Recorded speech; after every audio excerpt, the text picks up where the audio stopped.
Chapter 1061. Everyone else in the room got to their feet at once, bursting into loud applause. A short while later, the MC emerged from the VIP waiting room with two middle-aged men in tow as well as their assistants. Both men made their way over to the podium, all while respecting each other's space. "Please do say a few words to everyone here, Mr. Cliffson," Vale said to a fat, middle-aged man in black-rimmed glasses with a smile. Huge Cliffson smiled. "Mr. Hayes came all this way.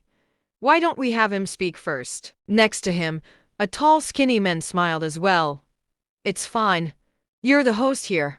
You should go first." Both men wheedled for a while more before Hugh finally let out a chuckle and made his way over to the microphone. "Everyone here is undoubtedly an elite member of the Exodus Province business industry, so I won't waste your precious time. On behalf of the Exodus Business Chamber Alliance, I'm sure that working with the Kiwanis Chamber of Commerce will yield great results in terms of development for all of Exodus Province, and I sincerely wish the best for everyone. Keep up the good work, and we will only prosper from here on out." The crowd clapped and cheered, and Hugh gestured for Jen to take the stage politely. Jen smiled, then went up to the microphone. "Thank you for all your hard work. I'm sure you all know that the Kiwanis Chamber of Commerce is the best in all of Dasha, with peerless connections and resources. Your choice to work with us is definitely an invaluable addition to our chamber, and our collaboration will bring all of you remarkable benefits as well.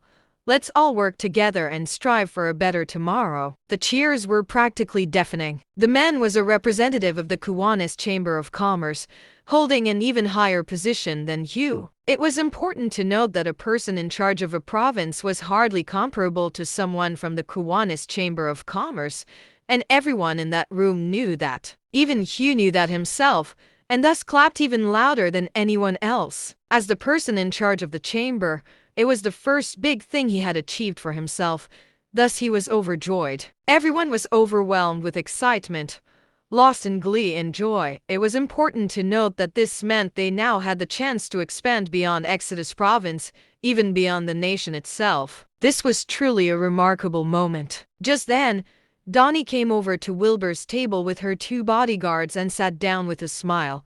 "So, how do you feel about it?" The banquet was attended by all the most powerful businessmen in all of Exodus Province, as well as the provincial person in charge and even someone from the Kiwanis Chamber of Commerce. It was the first time something like this had happened on such a big scale, and it definitely rocked everyone to their core. Even Donnie herself was overwhelmed with emotion, hardly able to contain her excitement over being a part of something so special. To Donnie, people like Wesley and the others were insignificant trash. If an event like this was enough to shock them to their core, it just showed how little they were worth, which meant they should give up on trying anything unrealistic. Wesley was enraged at the sight of Donnie's arrogant expression, but he did not dare to say a word. Everyone else sitting in this banquet hall was more than capable of screwing him over big time to the point of no return, even making him vanish from the face of the earth. Wesley would even be going back on his word and chickening out now if Wilbur had not been there. The people in this room working together were already a terrifying, untouchable force. On top of that, they now had the support of the Kiwanis Chamber of Commerce. That would only make them even more terrifying, with a huge level of influence in the national business industry. Just then, Wilbur looked up at Donnie and said, "It is pretty impressive. I can admit that. It's just a shame that even with your best work, you will never truly be able to hide how ugly you people are. And what a bunch of bloodsuckers you are at your core. So, why bother to make yourselves upper class? I might just throw up. Do you even know where you are right now? Listen up. Every single person sitting here could get you killed any second," Donnie said, her voice impossibly cold.